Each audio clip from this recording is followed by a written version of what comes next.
जय श्री कृष्णा। कैसे हैं आप लोग फ्रेंड्स? आज हम चर्चा करने वाले हैं सबसे सात्विक ग्रह, सबसे शांत ग्रह और सबसे बड़े ग्रह की, यानी कि गुरुदेव की। गुरुदेव अपनी अवस्था का परिवर्तन करने जा रहे हैं और ये अवस्था का परिवर्तन करके गजकेसरी राजयोग का निर्माण करेंगे। जनवरी होगा बड़ा परिवर्तन। गुरु चंद्र गजकेसरी राजयोग। मकर राशि। गुरु चंद्र का प्रभाव 1 माह। 5 बड़ी महत्वपूर्ण भविष्यवाणी। होगा कुछ बड़ा, बनेंगे माला माल। देखिए, शास्त्रों में एक चीज कही गई है, गोधन गजधन बाजधन और रतन धन खान, जब आवे संतोष धन, सब धन धूल समान। देखिए, आजकल के युग में संतोष धन सर्वोत्तम है कि आजकल लाखों करोड़ों व्यक्तियों के पास, चाहे जितने भी धनाढ्य हों, जितने भी कह सकते हैं कि कर्मठ हों, या फिर जितने भी ऊंचाई पर पहुंचे हुए लोग हों, संतोष धन तो किसी के पास प्राप्त ही नहीं होता।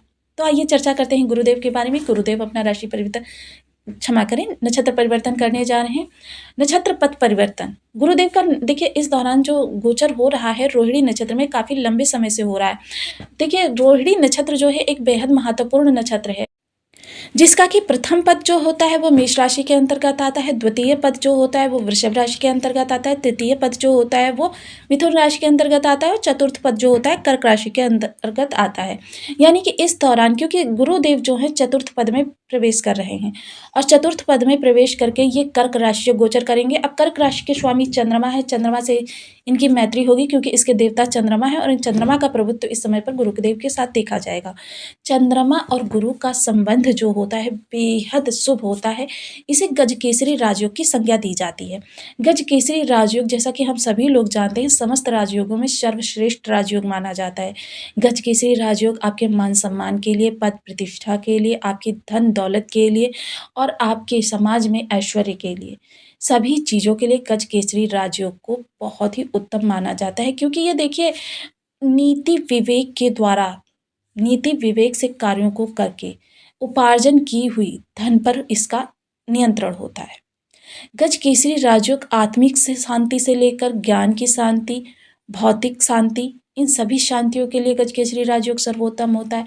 अब वहीं गुरु की चर्चा करें, देखिए गुरु सौर मंडल में सबसे बड़े ग्रह हैं और सौर मंडल में अगर वैज्ञानिकों की माने तो आने वाली उल्काओं से पृथ्वी की रक्षा करना गुरु का ही दायित्व होता है। इसी तरीके से गुरु सदैव जहाँ पर भी कुंडली के किसी भी भाव में बैठे होते हैं वहाँ से संबंधित, और जहाँ पर इनकी दृष्टियाँ होती हैं, क्योंकि गुरु की दृष्टियों के लिए एक चीज़ कही जाती है कि इनकी दृष्टियाँ सदैव अमृत तुल्य होती हैं, जहाँ पर भी पड़ती हैं अमृत वर्षा देती हैं। तो यहाँ पर आपके लिए देखिए जो रास्ते निकल कर आ रहे हैं, जहाँ पर इनकी दृष्टियाँ होंगी वहाँ से संबंधित भी आपके लिए बहुत कुछ अच्छा होने वाला है, लेकिन जो कुछ भी होगा नीति और विवेक के साथ होगा। वहीं एक चीज और होती है कि गुरु जो होते हैं बेहद सात्विक प्लेनेट होते हैं, ज्ञान वैराग्य से परिपूर्ण होते हैं, आध्यात्मिक चीज़ों को उन्नत करते हैं और आपके जीवन में उत्तरोत्तर वृद्धि, क्योंकि वृद्धि कारक ग्रह हैं गुरु और राहु। हमारे 9 ग्रहों में 2 वृद्धि कारक ग्रह हैं। राहु की वृद्धि क्या होती है? येन केन प्रकार, किसी भी तरीके से बस हमको प्राप्त करना है, रास्ता कोई भी हो, नीतिपूर्ण हो या नीतिपूर्ण हो, इससे हमको मतलब नहीं, बस हमको प्राप्त करना है। किंतु गुरु का क्या होता है कि बेशक मुझे थोड़ा सा देर में प्राप्त हो, किंतु मुझे प्राप्त होना चाहिए, लेकिन नीति से प्राप्त होना चाहिए, विवेक के साथ प्राप्त होना चाहिए, जिसमें किसी का अहित ना हो बल्कि मेरा हित हो। तो इन सब चीज़ों के साथ अब देखिए गजकेसरी राजयोग जो है, और वहीं चंद्र क्या है, देखिए चंचलता के कारण, फिर भी इन दोनों ग्रहों की युति को बहुत ही सर्वश्रेष्ठ माना जाता है कि चंद्र जो है देखिए बहुत तीव्र गति से चाल चलते हैं। तीव्र गति से चाल चलते हुए देखिए ये आप 28 दिनों के अंदर पूरे आपको 12 भावों का प्रभाव प्रदान कर देते हैं।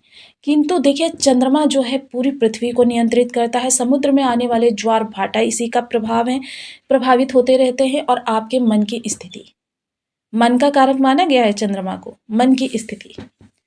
देखिए कभी कभी क्या होता है, आप अनायास ही बैठे बैठे उदास हो जाते हैं। क्या होता है, कहीं कोई बात नहीं हुई फिर भी हम उदास हैं, क्यों? क्योंकि चंद्रमा की इस तरीके की स्थिति आपके लिए बन रही है।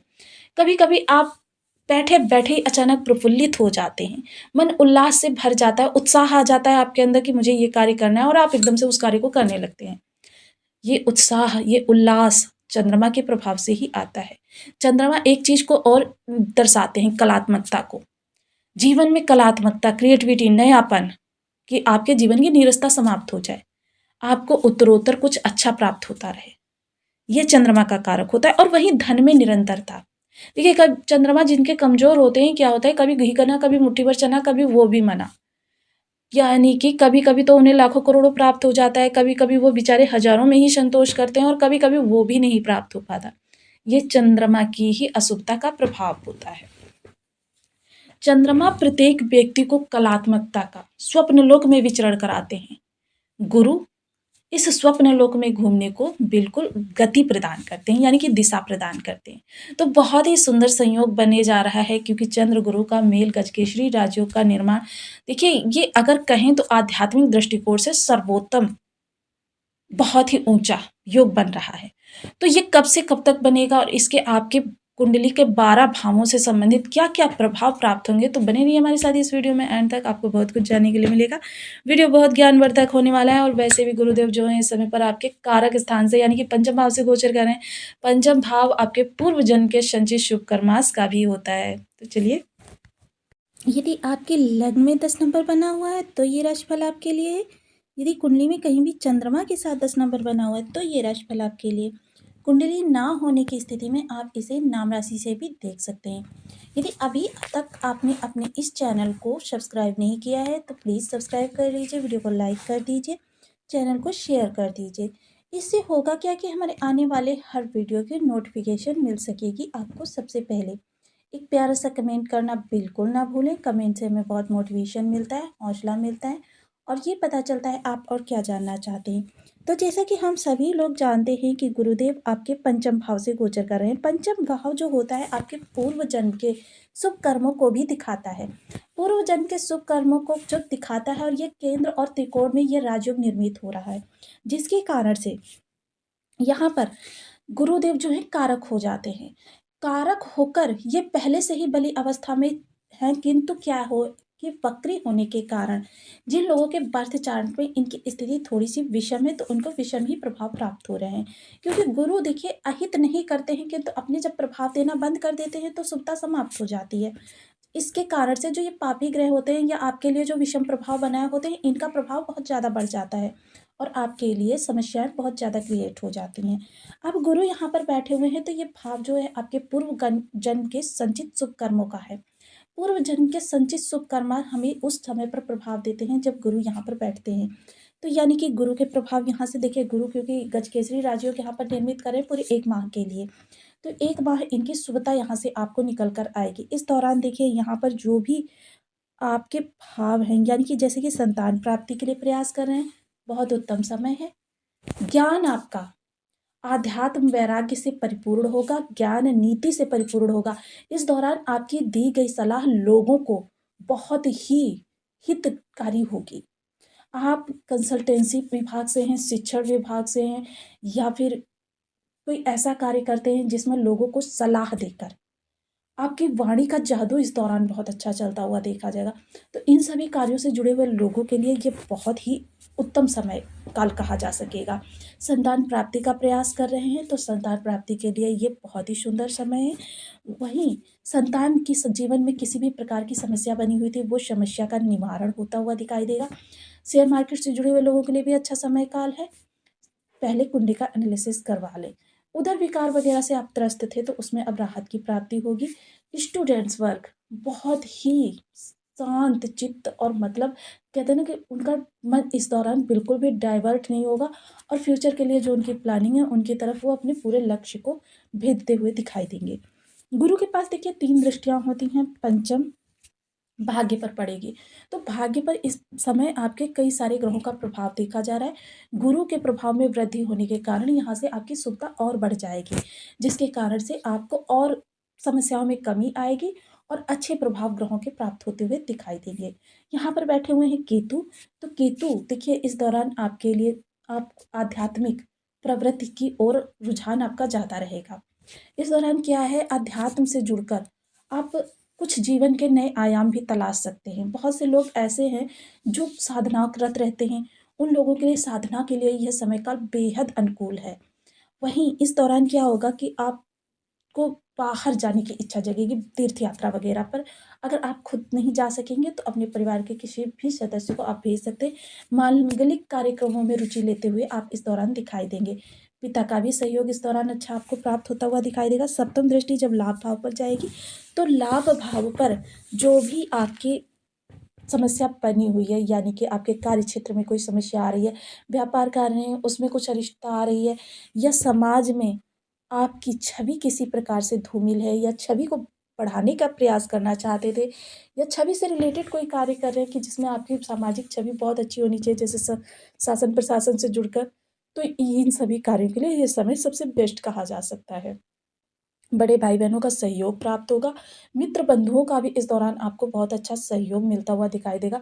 आपको जिस भी कार्य के लिए जिस भी व्यक्ति की, चाहे वो मित्र मंडली से हो या फिर आपके सामाजिक सर्कल से हो, आपको भरपूर मदद मिलेगी। बस आप कहकर तो देखिए, और ऐसा नहीं, लोग निस्वार्थ भाव से आपकी मदद करते हुए दिखाई देंगे। देखिए, ऐसी मित्रता या ऐसा कोई भी प्रयास आपके सामाजिक जो लोग निस्वार्थ भाव से जुड़ते हैं ना, इससे उत्तम समय काल कोई हो ही नहीं सकता।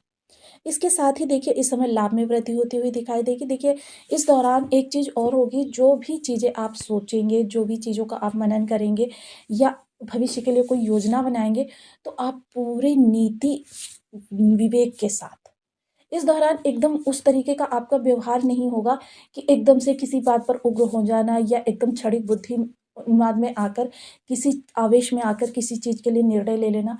इस प्रकार का आपका व्यक्तित्व इस दौरान नहीं होगा। नवम दृष्टि जब यहाँ नवम दृष्टि जब आपकी यहाँ पर जाएगी, तो यहाँ पर देखिए सूर्य और बुध का संगम हो रहा है, यानी बुधादित्य राजयोग बन रहा है, और ऊपर से गजकेसरी राजयोग की जब दृष्टि जाएगी, तो गजकेसरी राजयोग की दृष्टि इस सूर्य और बुध के प्रभाव में चार चांद लगा देगी, यानी कि इसके प्रभाव को बहुत ज़्यादा इन्हेंस कर देगी, बढ़ा देगी। तो ये सूर्य और चंद्र जो यहाँ से आपको प्रभावित कर रहे हैं, तो ये आपका व्यक्तित्व है।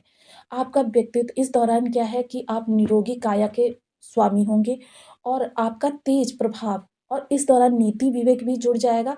तो मतलब धीर वीर गंभीर की जो उपमा दी जाती है, वह व्यक्ति आप होंगे। इस दौरान हर बात को गंभीरता से सुनना, उस पर पूर्ण धैर्य के साथ मनन करना, और उसके उपरांत व्यक्ति को सलाह देना या निर्णय देना, ये आपके व्यवहार में होगा। आप किसी पर एकदम से अग्रेशन नहीं करेंगे। देखिए, आजकल के युग में यदि आपको शांति की प्राप्ति हो जाए, तो इससे उत्तम समय कोई हो ही नहीं सकता है। कि आजकल जितना भी धनाढ्य वर्ग है, वो भी अशांति के घेरे में रहता है और हर समय चिंतित रहता है। तो इस दौरान अगर शांति प्राप्त हो जाए, तो इससे बढ़िया और कुछ हो ही नहीं सकता। एक राजा के समान जीवन जीते हुए और फिर भी शांतिपूर्ण जीवन जी रहे हैं, मस्तिष्क में पूर्ण तरीके से शांति है, तो मेरे ख्याल से तो इससे बेहतर समय कोई हो ही नहीं सकता। यह समय काल कह सकते हैं कि आपके लिए बेहतर सर्वश्रेष्ठ समय में से होगा, आपके मानसिक चिंतन के लिए, आपकी नीति विवेकपूर्ण कार्यों के लिए, और इसके दौरान आपकी जो देखिए रिश्तों को संभालने के लिए बहुत ही सुंदर समय काल है। वहीं राहु पर भी इनका प्रभाव पड़ता हुआ देखा जाएगा। राहु जो देखिए, वैसे भी आप शुभता की ओर जा रहे हैं, तो राहु यहाँ पर आपके लिए बहुत ही अच्छे प्रभाव देते हुए उनके भी कार्यों में इस समय नीति विवेक आ जाएगा। ऐसे में यदि इनमें से कोई भी ग्रह आपके बर्थ चार्ट में थोड़ा सा भी निगेटिव बैठा हुआ है, तो आपके इन जो प्रभाव हमने बताए हैं, इनमें से थोड़े से विपरीत, यानी कि विपरीत प्रभाव प्राप्त हो सकते हैं, और चंद्रमा की स्थिति ज़्यादातर खराब ही प्राप्त होती है। कभी चंद्रमा पूर्णमासी के होते हैं, कभी अमावस के होते हैं, कभी आपके पक्ष बल से कमज़ोर होते हैं, कभी अंश बल से कमज़ोर होते हैं, कभी डिग्री वाइज कमज़ोर होते हैं। किसी भी प्रकार से चंद्रमा आपके कमज़ोर हों, चंद्रमा के लिए आप निरंतर उपाय अवश्य करें। सबसे पहले चंद्रमा के लिए ओम सोम सोमाय नमः, इस बीज मंत्र का आप निरंतर 1 माला, 2 माला, 5 माला, 7 माला, 11 माला का नित्य प्रति जप करने का संकल्प लें।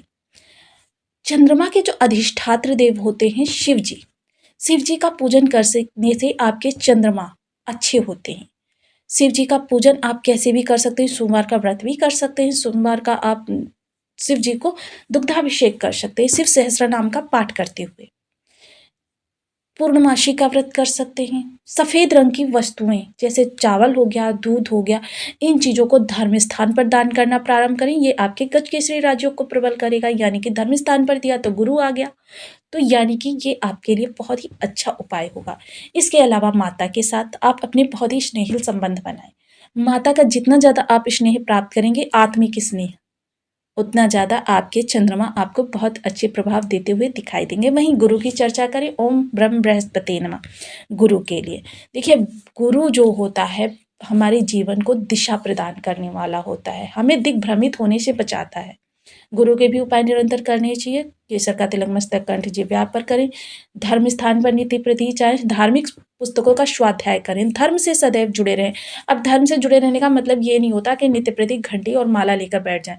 धर्मानुसार आचरण करें, यानी कि जो माता है, माता का माता तुल्य पूजन करें। पिता है, पिता का पिता के तुल्य। पत्नी है, पत्नी का पत्नी तुल्य, यानी कि जैसा कि वैदिक अनुष्ठानों में, यानी कि वैदिक शास्त्रों में हमारे लिखा गया है कि उनके साथ उस प्रकार से आचरण करें। ऐसा नहीं है कि बिल्कुल किसी को बिल्कुल गिराकर बात की, या माता की आवश्यकता समाप्त हो गई तो माता की उपेक्षा करना प्रारंभ कर दिया। ऐसा नहीं होना चाहिए। शास्त्रों के अनुसार चलना आपके गुरु को प्रबल करता है। इसके अलावा पीपल वृक्ष पर या फिर केले के वृक्ष पर हल्दी मिश्रित जल का सिंचन प्रतिदिन करें। पीले कपड़े में 1.25 किलो चने की दाल, 5 गट्ठे हल्दी की डालकर इनको आप नित्य प्रति क्षमा करें प्रत्येक गुरुवार को धर्म स्थान पर प्रातःकाल बेला में पहुंचाएं। साधु संतों की जितना संभव हो सके मदद करें। तो आपको वीडियो कैसी लगी मुझे कमेंट बॉक्स में जरूर बताएं। चैनल पर न्यू है तो प्लीज़ वीडियो को लाइक शेयर, चैनल को सब्सक्राइब करना बिल्कुल ना भूलें। ज़्यादा से ज़्यादा शेयर करें ताकि अन्य लोग भी इसका लाभ उठा सकें। मिलती हूँ नेक्स्ट वीडियो में, तब तक के लिए नमस्कार। अपना ध्यान रखें, स्वस्थ रहें, मस्त रहें।